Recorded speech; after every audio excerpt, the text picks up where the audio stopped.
రానున్న అసెంబ్లీ ఎన్నికల్లో జగన్ను ఓడించి బుద్ధి చెప్పాలని టీడీపీ ఎమ్మెల్యే నందమూరి బాలకృష్ణ పిలుపునిచ్చారు. ఓటు అనే ఆయుధాన్ని అందరూ సద్వినియోగం చేసుకుని ప్రజాస్వామ్యాన్ని పరిరక్షించుకోవాలని పిలుపునిచ్చారు. ప్రపంచ దేశాలకే తలమానికంగా ఉన్న ఆంధ్రప్రదేశ్ రాష్ట్రాన్ని ప్రపంచ పటంలోనే లేకుండా చేసిన వ్యక్తి జగన్ అని మండిపడ్డారు.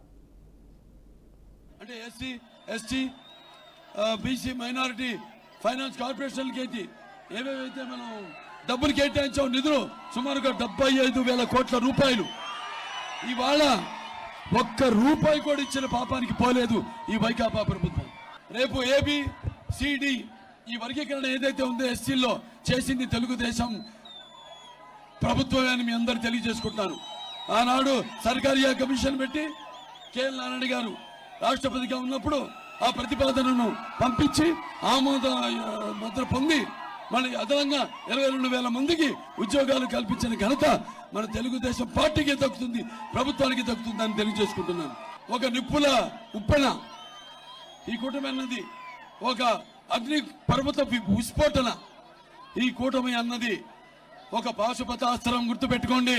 మంచి ప్రభుత్వం కావాలా, అలాగే అరాచకమైన ప్రభుత్వం కావాలా? ఎటువంటి ప్రభుత్వం కావాలి మీకు? చీకటి ప్రభుత్వం కావాలా, లేకపోతే ఒక స్వర్ణ యుగం లాంటి ప్రభుత్వం కావాలా అన్నది నిర్ణయించుకోవాల్సిన అవకాశం మీ చేతుల్లో ఉంది.